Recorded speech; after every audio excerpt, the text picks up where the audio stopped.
On August 14, 1947, a new nation was born. And several weeks later, the infant country, Pakistan, took its place among the free governments of the world in the family of United Nations. Carved out of the subcontinent of India, Pakistan ranks 5th in population among the countries of the world.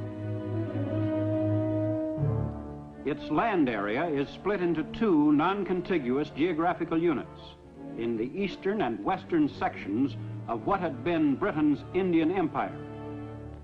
For thousands of years, even before the time of Alexander the Great, the Khyber Pass has been the traditional gateway to the subcontinent.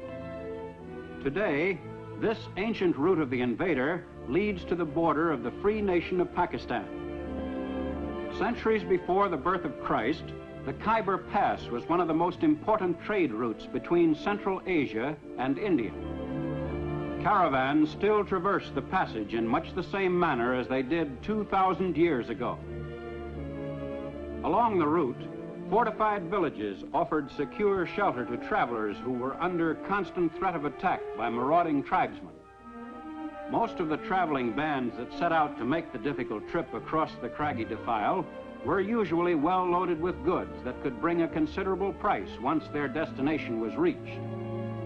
As elsewhere in Asia, religion has been a dominant influence in the area which is now Pakistan. After the creation of the new Muslim nation, believers in Islam poured in from India in great numbers. And today, of the 80 million inhabitants of Pakistan, 68 million are Muslims. The people of Pakistan represent a variety of racial stocks. Present-day Pakistanis may trace their ancestry back to Indo-Aryan, Semitic, Mongol, and Dravidian peoples.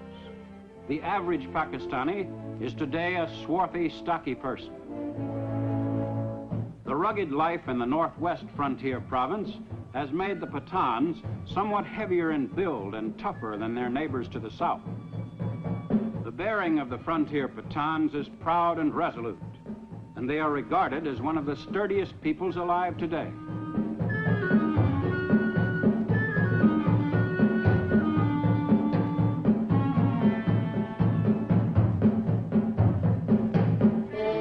But throughout most of Pakistan, the people lead a less vigorous life.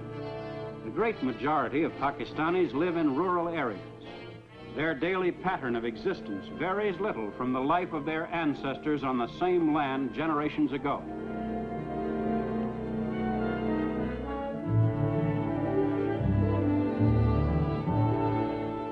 Throughout Pakistan, most Muslims still dress in the traditional manner. In each locality, there are slight variations in styles, but even urban Pakistanis resist any attempt at westernizing their attire.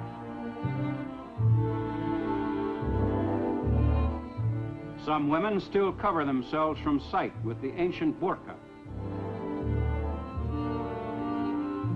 Everywhere, the face of this young nation today gives evidence of its religious heritage, from which the country derives its strength and unity.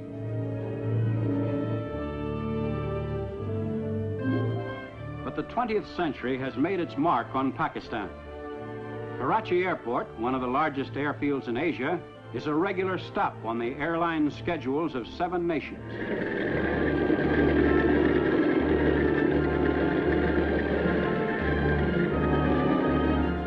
Pakistan, no longer a remote region, is now only a matter of hours from the capitals of Europe. The effects of this link with the world at large are most noticeable in the streets of Karachi, capital city of the young nation. Here, the ancient traditions and customs of the Orient are mixed with modern Western innovations. Seat of the government of Pakistan, Karachi is the hub of an actively functioning democratic state. For Pakistan today is a forward-thinking nation. In the new age of enlightenment, Pakistan's achievements and problems are broadcast to all parts of the land. No longer must Pakistanis be uninformed of their country's development and place in international affairs. Even in the field of journalism, Pakistan has a rich background to draw on and a firm tradition to uphold. In an age in which propaganda is triumphing over truth in many parts of the world, Pakistan boasts complete freedom of the press.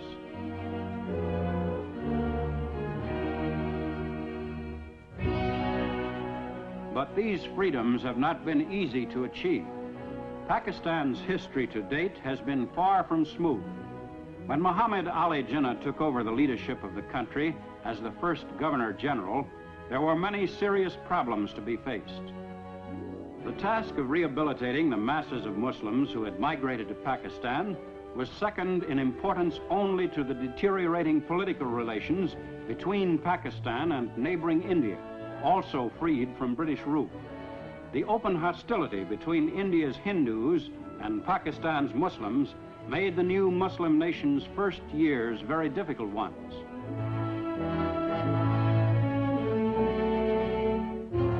Most vital problem for Pakistan's leader was the defense of the country's borders. The infant nation had to be prepared against attack at any moment. Pakistan's very existence depended largely on adequate military strength, should the dispute with India assume uncontrollable proportions.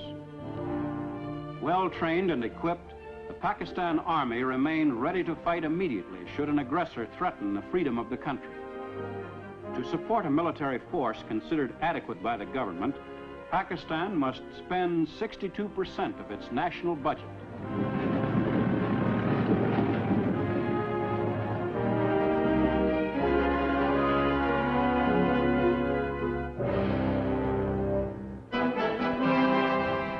To keep its army well schooled in techniques of modern warfare, Pakistan has retained the services of a number of senior British Army officers.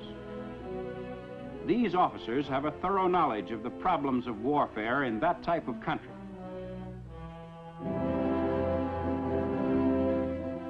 As a second line of defense, Pakistan has encouraged voluntary enlistments in its National Guard, equipped and trained under the supervision of the Pakistan Regular Army. Formation of the National Guard met with such enthusiastic public response that recruiting centers were besieged by volunteers, anxious to play an active part in their country's defense.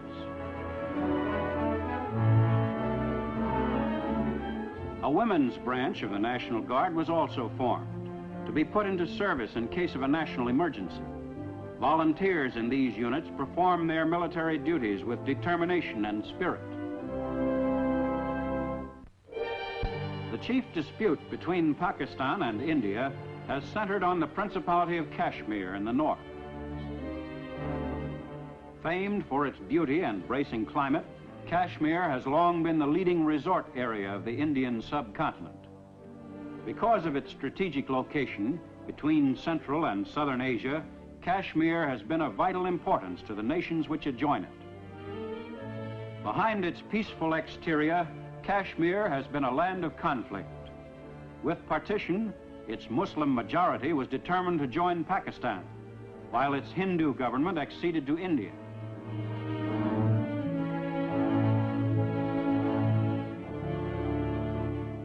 After months of military operations for control of the area, a ceasefire agreement between Pakistan and India was put into effect in January 1949 through the United Nations. In April 1950, relations between Pakistan and India were improved considerably by meetings between the prime ministers of the two nations, Liaquat Ali Khan and Jawaharlal Nehru.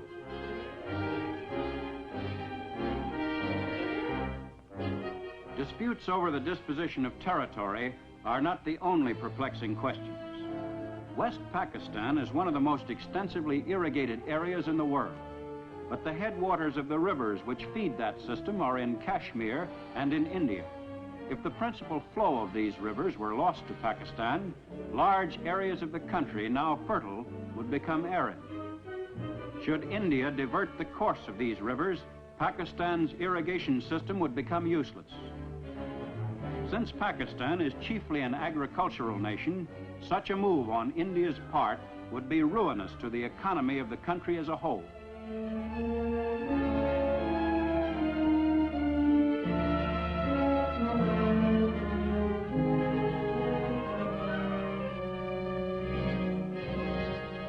Farming is the main occupation of the Pakistani. About 90% of the people are engaged in cultivation of the land or in animal breeding. Pakistan's farmers, most of whom own the land they work, are now being advised by the government on modern techniques. But in general, they still use time-honored methods and ancient implements.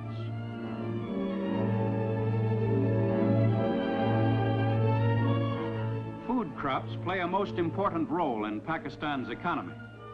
Wheat is the principal food crop of West Pakistan, which raises 99% of Pakistan's total of more than 3 million tons a year. This production is more than sufficient for the needs of the entire country, and the balance of the crop, some 600,000 tons, is available for export. More than 3/4 of Pakistan's total area under cultivation is devoted to the raising of food crops. Most of Pakistan's 80 million people live in villages which range in size from a population of a few hundred to several thousand. Each villager, by nature an individualist, takes an important part in the life of the community. In most cases, the village is self-sufficient. All minor disputes come before the village council, chosen by the villagers themselves. The council selects a headman from among the group, and when a puzzling local problem must be settled, the council meets in open session. A villager may accuse a neighbor of grazing cattle on his land, and the defendant must explain his side of the case to the council.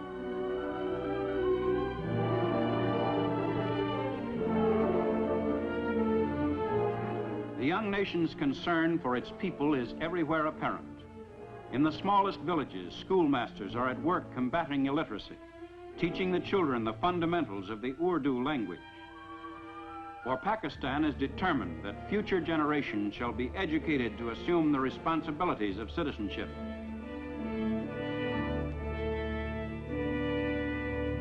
One of the favorite forms of relaxation in the villages is a game of volleyball, a popular sport throughout Pakistan.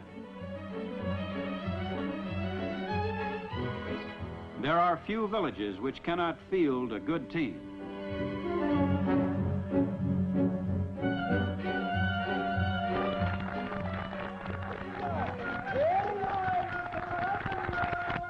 And once the chores of the day are finished, the villagers can enjoy the tunes of itinerant musicians who roam the countryside, entertaining the people who work the soil.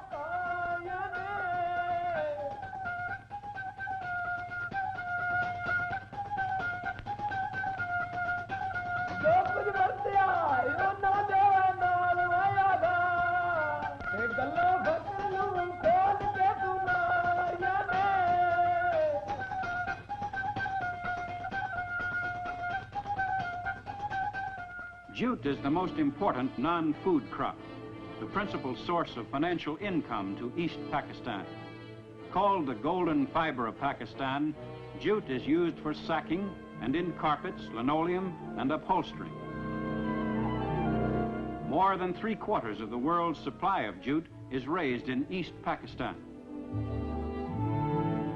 Because the nation was left without a jute mill when British India was partitioned, the fiber could not be processed in Pakistan. Pending the construction of mills, Pakistan exports the raw fiber. All of East Pakistan's exports are funneled through the deep-water port of Chittagong on the Bay of Bengal. Through this port are routed also all shipments bound for West Pakistan, the only surface supply route between the two sections of the country. At Karachi, principal port of West Pakistan on the Arabian Sea, the ships of the great maritime nations discharge their cargoes of machinery.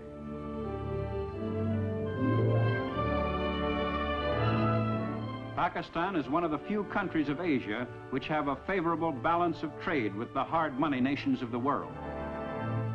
For despite the large quantities of machinery and other goods entering the country, Pakistan's exportable surplus of jute, cotton, wheat, and other products more than offsets the value of its imports. Transportation facilities to the interior are being improved steadily. Track trains like the Pak Mail Express link the major cities of Karachi, Lahore, and Peshawar.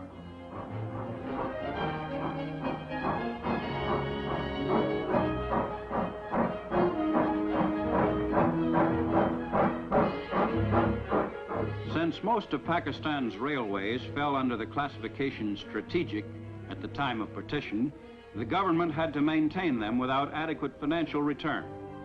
But the difficult period ended after some 7 months, and today the railways are on a sounder operating basis than ever before.